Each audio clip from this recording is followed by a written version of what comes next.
Hi hello friends, welcome back to my channel Rani cooking Telugu. ఎలా ఉన్నారండి? అందరు బాగున్నారా? నేనైతే చాలా చాలా బాగున్నాను. మీరు కూడా బాగుండాలి మనస్ఫూర్తి కోరుకుంటున్నాను.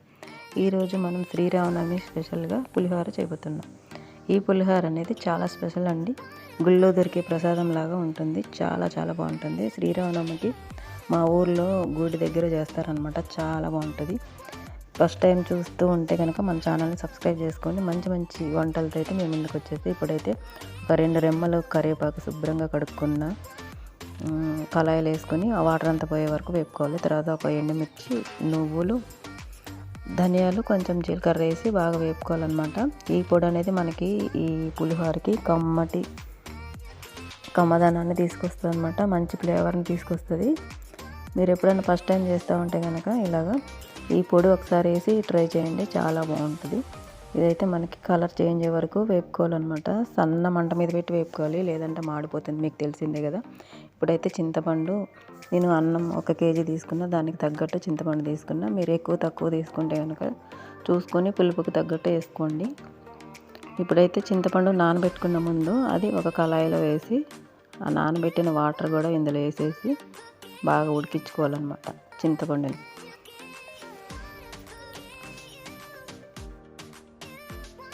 చింతపండుతో పాటు ఒక చెంచాడు పసుపు, కొంచెం ఉప్పు వేసి బాగా ఉడికించుకోవాలి. దీన్ని మనం మిక్సీ కొట్టేసుకుని వాడుకోవచ్చు అనమాట. ఈ పులుపు అనేది సరిపోతుంది మనకి. ఇప్పుడు మనం ముందుగా తయారు చేసుకున్న నువ్వులు, ధనియాలు, జీలకర్ర, కరివేపాకు, ఎండుమిర్చి మిక్సీ బట్టి పక్కన పెట్టుకోవాలి. ఇప్పుడు మనమైతే చింతపండు కూడా ఉడికించేసుకొని పక్కన పెట్టుకోవాలి. ఇప్పుడు పోపుకి మనం పల్లీలు, ఆవాలు, ఏమనుకోకండి, ఆవాలు, అలాగే శనగపప్పు, మినప్పప్పు, జీలకర్ర అన్నీ వేసి వేపుకోవాలన్నమాట చక్కగా. ఈ పప్పులన్నీ వేగిన తర్వాత ఈ జీలకర్ర అయితే వేసుకోవాలి. అల్లము తురిమి వేసుకుంటాను నేను, మీకు కావాలంటే ముక్కలుగా కూడా వేసుకోండి. దీనికి ఈ అల్లం అనేది స్పెషల్గా బాగుంటుంది అనమాట. చాలా బాగుంటుంది, ట్రై చేయండి ఒకసారి. చాలా చాలా బాగుంటుంది ఈ పులిహోరకి. అల్లం ఫ్లేవర్ అనేది, ఆ ధనియాల పొడి, నువ్వులు ఫ్లేవర్ అనేది చాలా చాలా బాగుంటుంది. కమ్మదనం వచ్చింది అనమాట. ఇంకా పచ్చిమిర్చి అయితే ఒక 10 సన్నగా కొంచెం చీరుకొని పచ్చిమిర్చి జానిగా వేయాలి, కానీ కొంచెం హోల్ పెట్టాలి, లేకపోతే చిటపటాని మన మీద పడతాయి అనమాట. ఒక 3 రెమ్మలు కరివేపాకు ఎక్కువ వేసుకోవాలి. కరివేపాకు వల్ల మనకి మంచి ఫ్లేవర్ వస్తుంది, తెలుసు కదా. ఇంకా ఎండుమిర్చి అయితే ఇంకో 10 వేసుకున్నాను. కేజీ అన్నం కాబట్టి ఎక్కువ వేసుకుంటాను నేను. మీరు అన్నం తక్కువ చేస్తే కనుక చూసుకొని వేసుకోండి. ఇప్పుడు ఇవన్నీ మంచి కలర్ వచ్చే వరకు వేపుకోవాలన్నమాట. సిమ్లో పెట్టి, హైలో పెట్టారంటే మాడిపోతుంది. ఇంక ఇవన్నీ మనకైతే వేగిపోయినాయి. ఇప్పుడు నెక్స్ట్ ప్రాసెస్ ఏంటో చూసేద్దాం. చూసారా, మంచి కలర్ అయితే వచ్చి వేగిపోయినాయి అన్నమాట.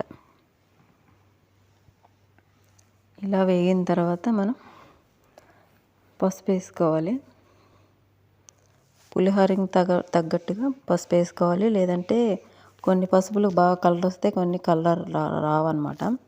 దాన్ని బట్టి చూసుకుని వేసుకోవాలి. నేనైతే ఒక పెద్ద చెంచాడు తీసుకున్నా, కేజీ అన్నం కాబట్టి. మీరైతే చూసి వేసుకోండి. ఇప్పుడు పసుపు కూడా మనకి నూనెలో మగ్గిపోయింది అనమాట. పసుపు వాసన అనేది పోతుంది. ఈ పోపులకి అంతా పసుపు పట్టేసింది. ఇప్పుడు మనకు కావాల్సినంత ఉప్పు కూడా వేసుకోవాలి. ఇప్పుడైతే అన్నం రెడీ చేసేసుకుందాం. దీంట్లో కొంచెం ఉప్పు, ఒక 3 స్పూన్ల ఆయిల్ వేసుకోవాలి. వంట నూనె వేసుకోవడం వల్ల అన్నం పలుకులుగా వచ్చిద్ది అనమాట. మెతుక్కు అతుక్కోదు. ఇప్పుడు కొంచెం ఉప్పు, పంచదార వేసుకోవాలి. పులిహోరకి మంచి టేస్ట్ వస్తుంది. కొంచెం లాస్ట్లో ఇంగువ వేసుకోవాలి దింపే ముందు. ఇంగువ వల్ల కూడా పులిహోర చాలా బాగుంటుంది. తప్పకుండా ఇంగువ వాడండి, చాలా బాగుంటుంది. లేకపోతే స్కిప్ చేసేయండి అంతే. కానీ ఇప్పుడు పంచదార అయితే మీరు తప్పకుండా వేసుకోండి. పంచదార కానీ చిన్న బెల్లం ముక్క కానీ వేసుకున్నారంటే వేరే లెవెల్లో ఉంటుంది పులిహోర. ఇప్పుడు మనకైతే పోపు రెడీ అయిపోయింది, అన్నం రెడీ అయిపోయింది, చింతపండు పులుసు రెడీ అయిపోయింది, మనకి పొడి రెడీ అయిపోయింది అనమాట. ఇవన్నీ రెడీ అయిపోతే ఇప్పుడు అన్నం మనం చల్లారబెట్టుకొని కలిపేసుకుందాం. అన్నం చల్లారబెట్టి కలుపుకోవడం వల్ల బాగుంటుంది పులిహోర అనేది. పులిహోర కలిపిన తర్వాత ఒక 1-2 గంటలు రెస్ట్ ఇవ్వాలి, అప్పుడే బాగుంటుంది, చాలా బాగుంటుంది. ఇప్పుడైతే మనం ముందుగా పోపు రెడీ అయిపోయింది మనకి. మంచిగా చింతపండు మనకి పోపు రెడీ అయిపోయింది, చక్కగా పొడి రెడీ అయిపోయింది, చింతపండు పులుసు కూడా రెడీ అయిపోయింది అనమాట. అన్నం మనకి చల్లారింది, పొడి పొడిగా వచ్చింది, చాలా బాగా వచ్చింది. చూసారా, ఇప్పుడు మొత్తం అంతా మనం పొడి వేసేసుకొని ఇప్పుడు చింతపండు పులుసు కూడా వేసేసి ఫస్ట్ ఈ రెండు ఒకసారి అన్నంలో బాగా మిక్స్ అయ్యేలాగా కలిపేసుకోవచ్చు అనమాట. చేత్తో కానీ చెంచాతో కానీ కలిపేసుకోండి. మీకు ఎట్లా వీలైతే అట్లా కలుపుకోండి. కొంచెం గోరెచ్చగా ఉంది నాకు అన్నము, అందుకని నేను చెంచాతో కలుపుతున్నా. అన్నం చల్లారిపోతే కనుక చేత్తో కలుపుకోండి, చాలా బాగుంటుంది. బాగా మిక్స్ అవుతుంది అనమాట, అంతటా కలుస్తుంది. లేదంటే అక్కడక్కడ కలిసి అక్కడక్కడ కలవకుండా ఉంటుంది. ఇప్పుడైతే నేను పిండి చింతపండు కలిపేసాను. ఇప్పుడు పోపు అయితే వేసేసుకుంటున్నా. ఈ పోపు అంతా వేసి మళ్ళీ ఒకసారి మంచిగా కలుపుకోవాలన్నమాట.